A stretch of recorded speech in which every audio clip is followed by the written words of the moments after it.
Welcome to The Business. I'm Catherine Robinson. Coming up on the program, the great vaccine race. Onshore manufacturing deals, the only way Australia can ensure a steady supply. We all know of the Pfizer and Moderna vaccines. They're superly effective, they're fantastic, but whether they are willing to do a regional deal. And could a lengthy Sydney lockdown increase pressure on the government to up financial support? I think the federal government might make some changes and increase those payments or look at what they can do for small business. With a shortage of Pfizer jabs, a bidding war is underway to manufacture this type of vaccine in Australia. This program can confirm CSL, Luina Bio and IDT have all submitted proposals to the federal government. A facility is expected to be up and running in the next 3 years, but experts say it may hinge on one of the companies doing a deal with the world's second biggest player, Moderna. Amelia Terzon reports.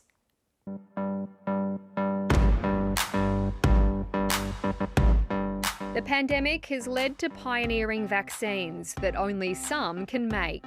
There is not a country in the world today, other than those who had that capacity before the pandemic began, that has an end-to-end manufacturing capability for mRNA vaccines. Not one. Now the federal government wants Australia to have that capacity within 3 years. There's no facility in Australia right now that can handle that kind of capacity. The Commonwealth is considering a dozen proposals, including from CSL, Luina Bio, IDT and Biosina. But getting manufacturing underway soon hinges on the two biggest vaccines. We all know of the Pfizer and Moderna vaccines. They're superly effective, they're fantastic, but whether they are willing to do a regional deal is the question. mRNA vaccines instruct our cells to make a spike protein to fight COVID-19.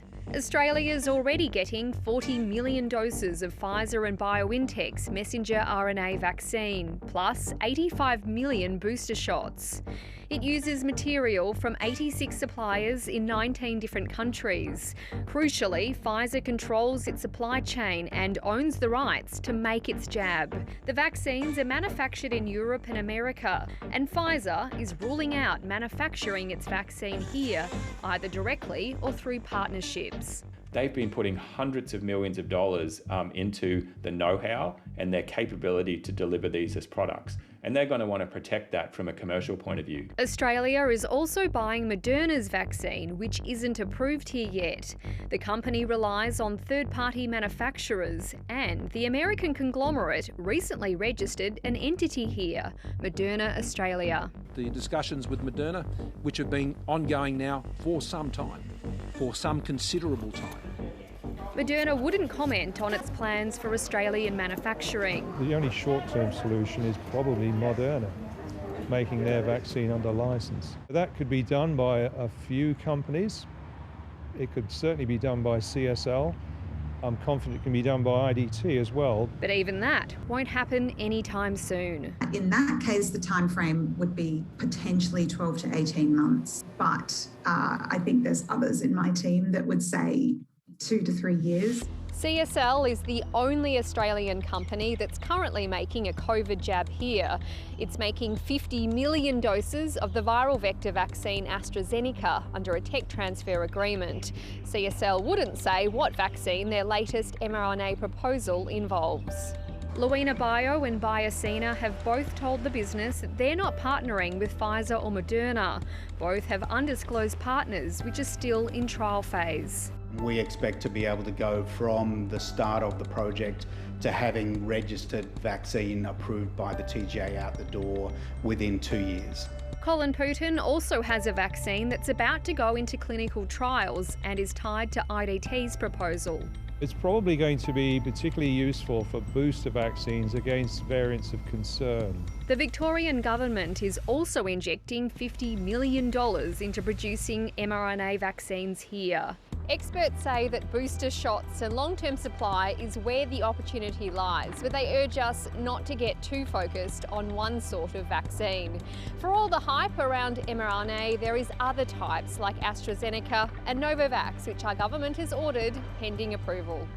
absolutely critical to have a whole range of vaccine solutions and potential solutions for COVID-19. A sentiment that we now only know too well.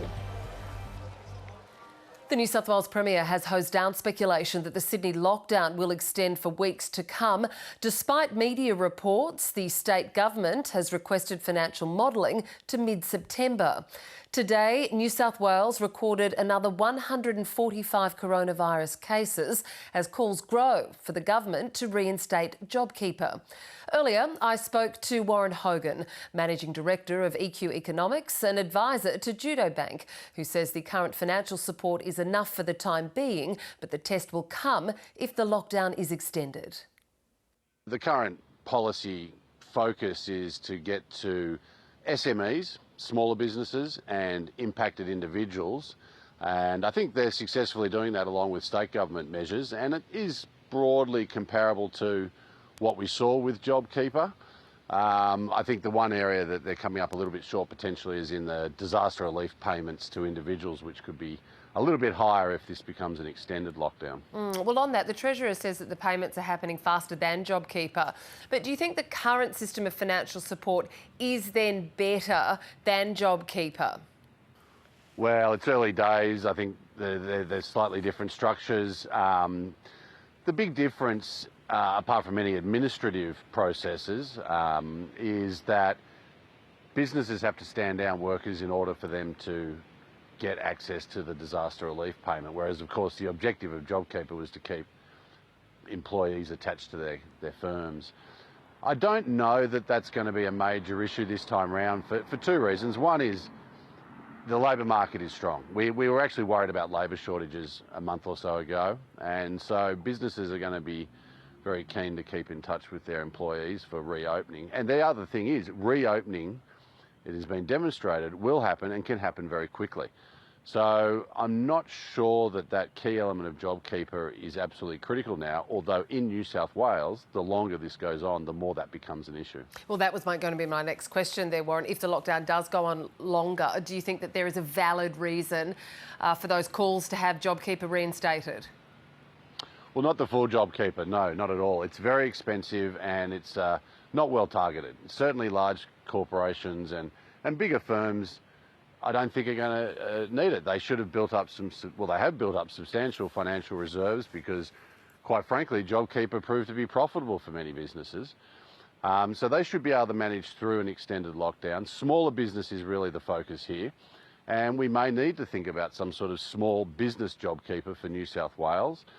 But I think if this lockdown in New South Wales, even if construction goes back online next week, if the rest of the Greater Sydney remains in lockdown for another month or so, we should consider, I think, seriously raising those disaster relief payments for New South Wales residents, because $600 is not enough, and every extra dollar they put into the pockets of people getting that payment will be spent and will be propping up the economy through this period. So do you expect that we might see more changes to these support measures, such as the disaster payments, as you just mentioned? I think the government is open to changing the settings. I think the New South Wales government is imminently going to provide their roadmap and views on restrictions post this week. And if we're going to go for a longer lockdown here in Sydney, I think the federal government might make some changes and increase those payments or look at what they can do for small business. Warren, there are reports that financial modelling has been requested out to mid-September of the impact of the lockdown in Sydney.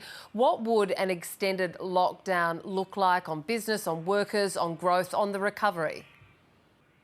Well, assuming the policy settings are keeping people going who have been stood down, assuming smaller businesses in particular can hang in there through a longer lockdown, then the effect is really just a shift down in the level of economic activity. I think, assuming construction goes back online, economic activity in New South Wales will just be, or in Greater Sydney, will just be running at about something like 6 to 8% below its level pre the lockdown, and it'll just stay there. Warren Hogan, thanks so much for joining us on The Business. Thank you.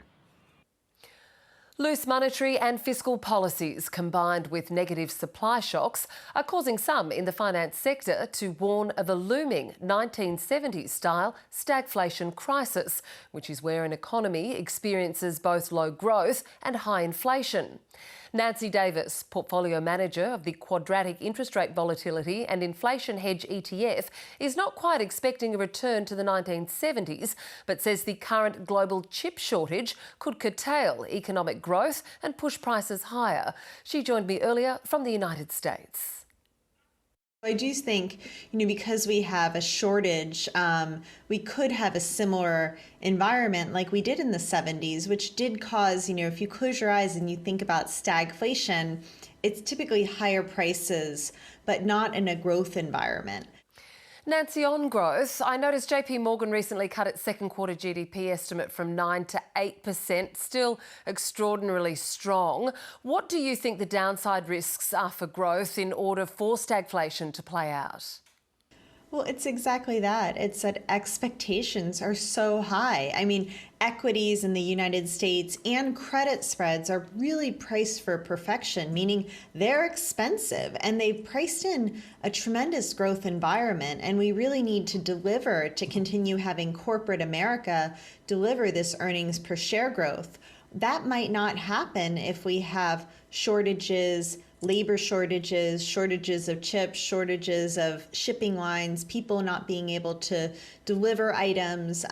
It's really a consumer-led economy in the US. Well, much of the talk around the US inflation is whether it's transitory or not. What do you think? Nobody has a crystal ball whether there's going to be, including central bankers, whether inflation is going to be transitory or not. And many of our investors are just not willing to take a bet that there isn't going to be inflation. Clearly, we don't know whether it's going to happen or not. But if it does, that's one way that your purchasing power can go down. And so many folks spend all their time thinking about asset allocation, but inflation is that thief in the night where the value, whether it's stocks, bonds, credit, whatever, alternatives, if you lose purchasing power, that's a problem. So, Nancy, what dilemma could stagflation pose for central banks? Well, there are only so many tools that, central bankers can use on the monetary policy side. In the U.S., we have I'd say a double, it's being hit from both sides because we have the fiscal stimulus at the same time as quantitative easing. The Fed has not yet tapered. And so that's a pretty dangerous and experimental combination, which we've never had before. And I just think it's one of those things that you don't want to take a bet that there won't be inflation. Well, as you know, Nancy, Australia is currently going through harsh lockdowns in various states. That's expected to have a damaging impact on future GDP. What threat is there in Australia of stagflation? I think the RBA has been very forward-thinking, doing their yield curve control on the front end. I think that's a very wise thing to do because the whole premise of the banking system is borrow short-term, lend long-term. So controlling front-dated interest rates to keep them lower, I think, is a really good way to transmit money from the central bank, from the RBA, to the real economy. So if stagflation emerges, what could it mean for the global recovery? Oh, it definitely hurt the global recovery. A stagflationary environment is especially bad for corporates.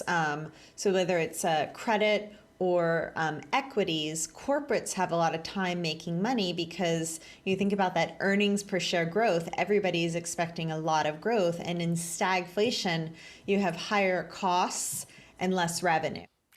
Nancy Davis, thank you for joining us on The Business. Thank you for having me. To markets, and the ASX 200 hit a new all-time high of 7,418 on the open before falling away in afternoon trade, both major indices ending mostly flat for the day. The Aussie dollar is currently buying just under 73.5 US cents. And that is all from The Business. For more on those stories, you can head to the ABC News website and click on the business page. And you can catch the program anytime on iView. I'm Catherine Robinson. Thanks for your company. Good night.